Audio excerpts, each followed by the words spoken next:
Parkinson's disease is the second most common neurodegenerative disease that affects the elderly, and currently the fastest growing, with cases across Africa dramatically on the increase. Usually affects above 60-year group, but we are now seeing a lot of patients below 50 years, which is really a worrying trend for us. It's a very debilitating condition. It affects movement. So what Parkinson's disease does is that there's a part of your brain, okay, that controls your movement. And this part of the brain needs a chemical called dopamine. And so when the nerve cells that are supposed to produce the dopamine die, you are not able to get enough dopamine to move. So you see that the patients cannot move well. They have this tremor in their hands. They become so rigid, they can't turn out of bed. And for the earlier signs, you realize your handwriting is becoming smaller and smaller. It has other symptoms that are not associated with movement, such as anxiety, depression, constipation, which is very common. So when you have it, it's unlikely you would think that it could be Parkinson's until the movement problem sets in. Now, we don't have a prevalence study yet, but we know in our hospitals, the major 4 hospitals, it forms 12% of the cases we see in our neurology clinics. And because it's worrying, it has to do with movement, it makes patients dependent on their families. And for those economically, if you are a breadwinner of your family, it affects how your home runs. And so in Ghana, as I said, in Africa, also earlier on, we're not seeing a lot of patients because people associated being slow with aging. So if you're 60 and you are slow, it's likely to be aging and not a disease. And it often starts on one side of your body, so you think it's a stroke. And so we're not diagnosing it. But now that the knowledge, we are trying to create awareness, we are seeing more patients. And we lack a lot of research in Africa. And so we don't have enough information about research data. The other worrying thing about Parkinson's disease is that we have only about 12 neurologists in Ghana. And looking at the number of neurologists to patient ratio is woefully inadequate. So it puts a burden of over 28 million people's neurological cases on the hands of 12 people. As you can tell, it is not possible to do that. And so as a foundation, as we mentioned, the Enidaso Parkinson Disease Foundation, one of our key goals is to ensure that doctors, nurses, clinicians, and all the team that a patient who has Parkinson's disease needs is educated on the disease. We've gone into communities and we're still doing that, and ensuring that we use the media, people like you, and social media to drive the knowledge, because the knowledge of the disease is very low, and so the awareness is low. And so we are trying to encourage education into the disease. You know, already in Africa, we are burdened with infectious diseases such as malaria, tuberculosis, HIV, and the rest, and COVID-19 in recent times. And so a lot of attention is away from non-communicable diseases such as Parkinson's disease. And as I said, we all have an elderly person in our home, and we are all growing old every day. So any disease associated with aging should be of interest to everybody individually and to stakeholders. And another thing is that we do not have any movement disorder clinic or hospital in Ghana. And so there's no specialized center handling these patients in Ghana here. Now, one of the things that worries us also is access to medication. And until 2 or 3 years ago, it was very difficult for patients to have access to medication. And so with people like Roche Ghana Limited coming into Ghana and making the level dopa which these patients need to move more accessible to the patient, it's made their life more comfortable. And we need more stakeholders to come on board to increase this access. One of the things that is also worrying is that because the attention is not on non-communicable diseases, nobody is paying for research into these things. And one of the agendas of the foundation is to ensure that stakeholders, Ghana Health Service, Ministry of Health, and all stakeholders in health will pay attention to this and help us first of all, bring their medications to the National Health Insurance Scheme, because these patients about at that age group already have chronic diseases to battle with, hypertension, diabetes, and the rest. And so to have to pay for this medication is usually difficult for these patients. Lastly, I also want to talk about the fact that in Africa, we don't do a lot of collaborative work. Even amongst media, I think you would say the same thing. It's about time we develop that attitude, and that's what has built people outside Ghana. Collaboration among agencies, collaboration among like-minded people, so that we can share ideas, collaboration in our own country, within Africa and internationally, so that we can be of much benefit to these patients. Thank you very much. 77% of the cases of Parkinson's disease, we do not know the cause. But over 26% we do know is due to genetic causes. So it can be inherited. And typically you see that in a younger age population.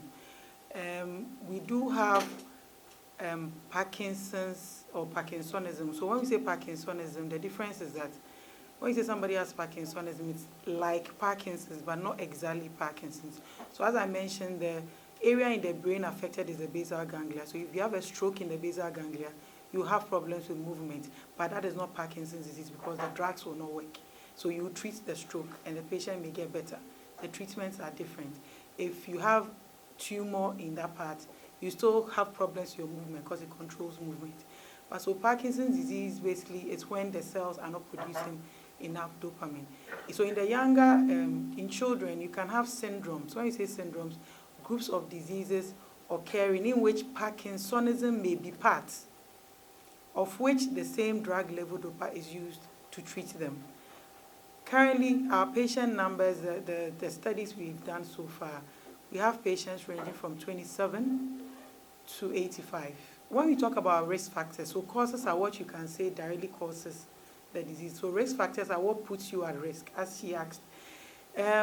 We don't have a lot of research in Africa, I'm sorry, so we cannot say what exactly tips us into getting it. But we are looking into environmental exposures, like having exposure to pesticides for a long time. And in our part of the world, the people who have Parkinson's disease have other illnesses, diabetes, hypertension, liver diseases, other diseases, and they have to treat the Parkinson's disease on top. And so if you have to pay out of your pocket for these medications, and it starts off from about 300 cedis upwards. It depends on the dose of medication you are on. And so some are on 6 times a day dosing, and so that person could probably spend over 1,000 cedis buying just the Parkinson's disease drugs. And for some, after some years, the drugs may not even work because it's a progressive disease, so it gets worse over time. As Guy said, initially he was stronger when he started his first journey, but taking the second journey, he realized his disease has become a bit more advanced. And so when it becomes more advanced, it becomes more difficult to manage. And you have to add on other medications, which in Ghana, we don't even have some yet. The other option we have, a tablet is like 30 cedis a day. So imagine already spending over 1,000 cedis on one drug, having to add on 30 cedis a day drug for a month. I think most of for me, Parkinson's disease has been a bag of mixed blessings, for lack of a better term. It's a very challenging illness, but it has come with its own set of opportunities and challenges, and I'll explain what that means in a moment. My journey with Parkinson's started, I think, in 2009, 2010. I was about 29 at the time. At least the physical aspect of my journey started. It probably started long before that, as Vida mentioned, with all the non-motor symptoms. But mine started with a slight twitch in the forefinger on this hand. And I remember very clearly, the day that I noticed it, I remember thinking, what is this? But it was a very stressful period in my life. We're having a family wedding. I was working as an engineer in the US at the time. So my daughter was 1, my son was 6. There was a lot going on in my life. So I just attributed it to stress. and I thought it would go away. It didn't go away. Over time, the tremors became worse, as you can evidently see now. And to cut a long story short, 5 years later, I got diagnosed with Parkinson's disease. When I got diagnosed, we had just moved, my family and I had just moved and relocated to the UK from South Africa. And immediately I tried to get involved with support groups and the support systems that are available there. And the UK has, there's an organization called Parkinson's UK, and it's a really wonderful, massive Parkinson support organization. And I found out something interesting was even with all the support that they offered, I still felt very alone and very isolated. As an African dealing with Parkinson's disease, I felt like there were some things missing that the organization could not necessarily provide for me. So I use these examples all the time. I lost the ability to braid my daughter's hair. And no one, I couldn't really relate that to, I couldn't really explain that to a British person who doesn't have to deal with, we all understand the texture of black hair. I lost the ability to make foods like fufu and eba, things that I grew up eating in Nigeria. And it was very difficult for me to be able to explain that to other people. And so I felt alone, even though I have an extremely supportive family. And it dawned on me that there was a void within the community, a void to provide support, tailored support, unique support to Africans impacted by Parkinson's disease. And that was what inspired me to start the organization called Parkinson's Africa. Parkinson's Africa is a registered charity and an incorporated trustee in the UK and in Nigeria. We're trying to basically, the overarching theme of what we're trying to do is to support and empower all Africans impacted by Parkinson's disease.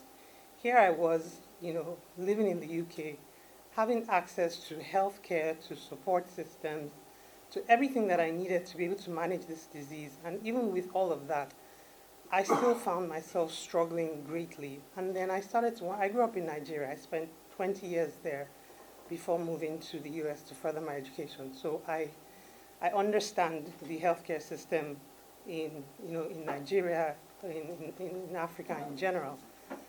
And so I started wondering to myself, if I was struggling in the UK with access to, if I needed to see a neurologist, a physiotherapist, a psychologist, a occupational, whatever I needed, I had access to it, regardless of my socioeconomic status. I started to wonder how difficult and challenging this illness, that causes a person to shake. Not everybody shakes, but that causes these types of symptoms. How difficult it must be for people back home. So that was one of the things that inspired me to start Parkinson's Africa. Like I mentioned, we're trying to support and empower all Africans impacted by Parkinson's disease, and we do this through a number of ways.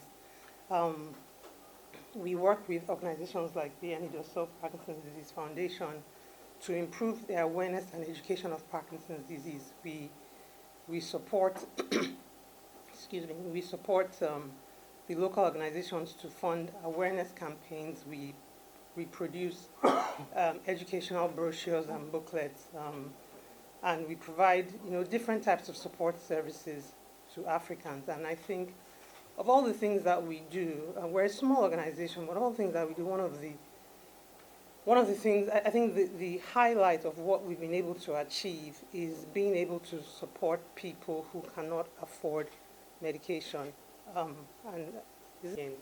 So any form of stress, any form of, any disturbance in my emotions. So obviously when people speak, you're self-conscious, you're conscious of your environment, you're conscious of what you're trying to say. So that puts an additional burden, I guess, on my mental resources. So any disturbances, particularly stress, causes my tremors to be exacerbated. Um, being tired is also being tired and not eating regularly, or at the yeah at like going for long periods without eating. For me, those are the things that um, trigger my tremors. How do I cope with it? I think I've just gotten to a stage where I have learned how to live with it, and I have learned to, it started with a decision, and I think Guy mentioned that as well, not to let Parkinson's get the best of me. I think you need to make that decision from the onset, and you need to tell yourself that no matter what happens down the line, no matter how difficult it gets, you will fight, you will cope, and that has been what has helped me. I am representing Roche Ghana, and Roche is a global healthcare company that is committed to ensuring that patients get rapid and sustainable access to healthcare solutions. And when we talk about healthcare solutions, I know most people would think that for pharmaceutical companies, all we do is just produce the medicines. But Roche is positioned uniquely in that we ensure that the healthcare systems are rather are sustainable, such that an example is partnering with Edidaso Foundation, Parkinson's for Africa, to ensure that the populations are aware of the diseases. The policies are also shaped to ensure that patients and then healthcare professionals are well educated and well equipped to treat those diseases. Because if we have the medicines in the country and then we do not have the right set of healthcare professionals to manage them, I mean, the impact won't be felt. There will still be patients who will be battling significantly with their diseases. So what Roche does is ensuring that we work with partners like the Ministry of Health, the Ghana Health Services, NGOs like Edidaso Foundation and Parkinson's Africa, to ensure that we shape policy, and then the health system is robust to ensure that we are able to diagnose correctly all the patients who are diagnosed with Parkinson's. What we also do on a global level is to ensure that medicines are all the WHO essential list. So Roche currently has 32 medicines on the WHO essential list. In addition, we work for patients who cannot, vulnerable patients who cannot afford. We do have what we call patient solutions. We work with insurers, we sometimes work with banks to co-create solutions that will make funding or patients buying these medicines cheaper and affordable. So Roche Ghana and Roche as a whole, our aim is to ensure that we remain a trusted partner in ensuring that patients get equitable care to treatment. Thank you.